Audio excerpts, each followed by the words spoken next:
आज हम एक्सप्लेन करेंगे मूवी फ्रैक्चर्ड। कहानी शुरू होती है और फिल्म का मेन कैरेक्टर रे अपनी फैमिली के साथ कार में बैठा होता है, जिसमें उसके साथ उसकी वाइफ और उसकी बेटी भी होती है। वो सब अपने घर वापस जा रहे हैं। ये सब रे की वाइफ के पेरेंट्स की तरफ गए थे और वहीं से अपने घर की तरफ सफ़र कर रहे हैं। रे और उसकी वाइफ अपने मैरिज रिलेशनशिप्स में आने वाले प्रॉब्लम्स के बारे में बात कर रहे होते हैं और क्लैशेस को रिजॉल्व करने की कोशिश करते हैं। और उसी दौरान रे की बेटी कहती है कि उसने बाथरूम जाना है।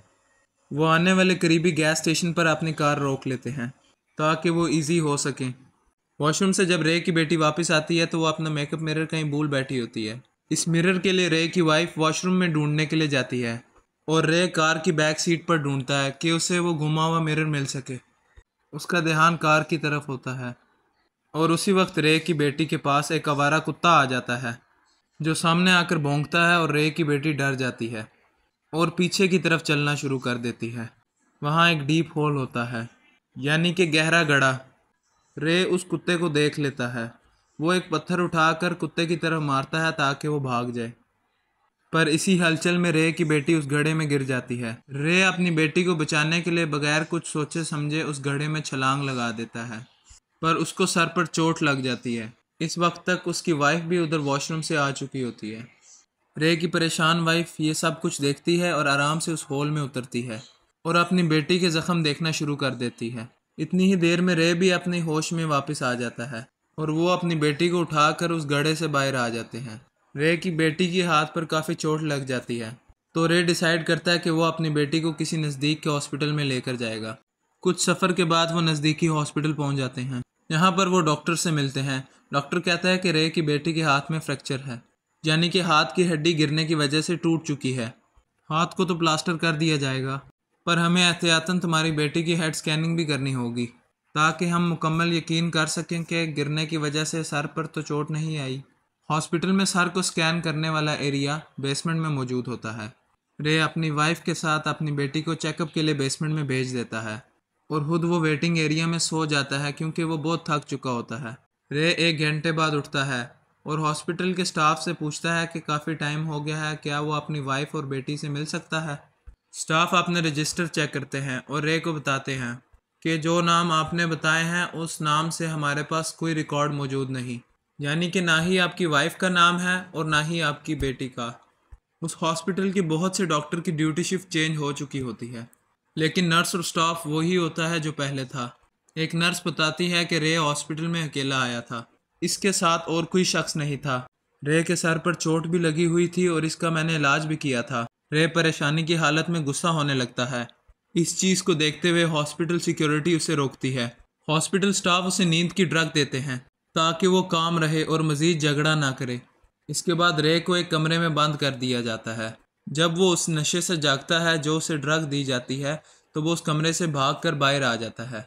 यहाँ वो 2 पुलिस ऑफिसर्स को रोकता है और अपने साथ हुए सारे वाक़ये को डिटेल से बताता है और आखिरकार पुलिस ऑफिसर को इन्वेस्टिगेशन करने के लिए मना ही लेता है।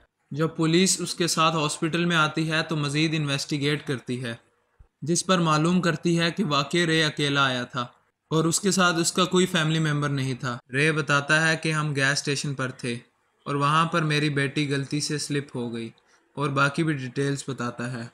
तो पुलिस ऑफिसर ने डिसीजन लिया कि हमें गैस स्टेशन पर जाकर देखना चाहिए, शायद कोई क्लू मिल सके। रे और वो दोनों ऑफिसर्स मिलकर गैस स्टेशन पर पहुंचते हैं।